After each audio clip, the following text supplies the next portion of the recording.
Cinema విశ్లేషణను పరిశీలిస్తున్నాం. కథ, నటన, టెక్నికల్ అంశాలు, ఆడియన్స్ రెస్పాన్స్ వీటి గురించే కదా? అవును.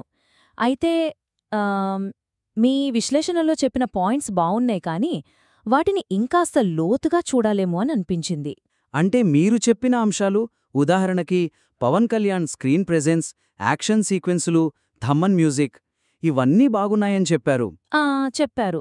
కాకపోతే అదెలా ఉందంటే, జస్ట్ ఒక లిస్టులాగా ఉంది. అంటే పవన్ కళ్యాణ్ స్క్రీన్ ప్రెజెన్స్ బాగుందన్నారు, సరే. కానీ అది కథలో ఉన్న కొన్ని ఊహించగలిగే అంశాలని ఎలా బ్యాలెన్స్ చేసింది, లేక చేయలేకపోయిందా, ఆ కనెక్షన్ మిస్ అయింది. అవునవును, ఇక్కడే సమస్య. విడివిడిగా బాగున్నాయని చెప్పారు కానీ, అవన్నీ కలిసి సినిమా అనుభవాన్ని ఎలా మార్చాయి, ముఖ్యంగా ప్రేక్షకుల మీద వాటి ప్రభావమేంటి, అది క్లియర్గా లేదు. కరెక్ట్. సో ఇక్కడ మా సూచన ఏంటంటే, ప్రతి బలం లేదా బలహీనతను చెప్పడమే కాదు, అది ఓవరాల్ సినిమా మీద, ముఖ్యంగా ఆడియన్స్ ఎక్స్పీరియన్స్ మీద ఎలాంటి ప్రభావం చూపించిందో వివరించాలి. అంటే ఆ అంశాల మధ్య ఉన్న లింక్ ఏంటి.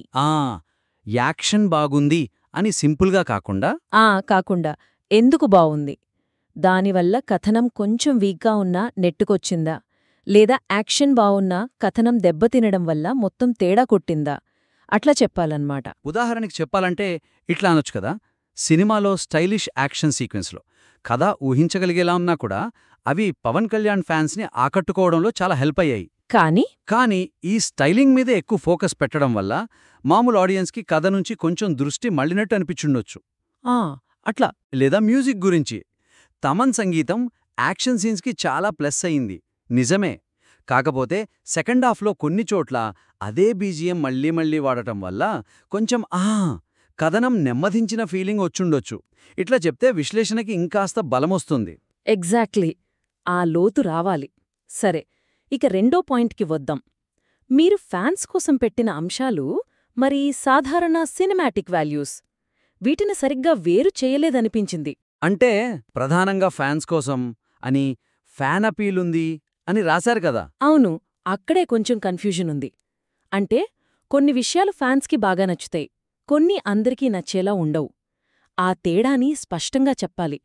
ఏవి ఫ్యాన్ సర్వీస్, ఏవి కథకు అవసరం, ఏవి జనరల్గా సినిమా పరంగా వీక్గా ఉన్నాయి. అవును, అంటే ఇది మాస్ సినిమానా లేక కేవలం ఫ్యాన్స్ సినిమానా అనే విషయంలో క్లారిటీ మిస్ అయినట్టుంది.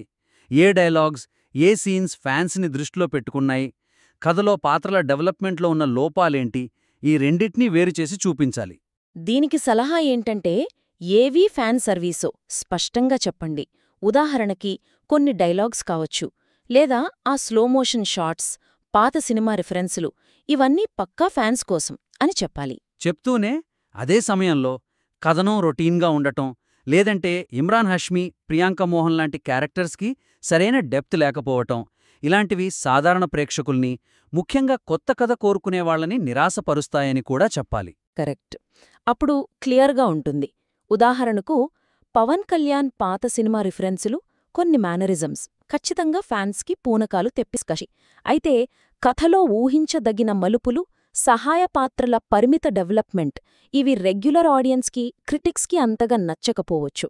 ఇలా చెప్తే ఎవరికీ సినిమా ఎలా ఉంటుందో స్పష్టత వస్తుంది. అర్థమైంది. సో 2 ముఖ్యమైన విషయాలు గుర్తుంచుకోవాలి. అవును. 1, చెప్పిన పాయింట్స్పై లోతైన విశ్లేషణ, వాటి మధ్య కనెక్షన్ చూపించడం. 2, ఫ్యాన్స్ని మెప్పించే అంశాలకి, జనరల్ సినిమా క్వాలిటీకి మధ్య తేడాని స్పష్టంగా వివరించడం. సరే, ఈ సూచనలు ఖచ్చితంగా మీ విశ్లేషణల్ని మరింత ప్రభావవంతంగా మార్చడానికి ఉపయోగపడతాయని అనుకుంటున్నాం. వీటిని దృష్టిలో పెట్టుకుని మీ విశ్లేషణను ఇంప్రూవ్ చేశాక మళ్ళీ మాతో పంచుకోండి, తప్పకుండా చూద్దాం.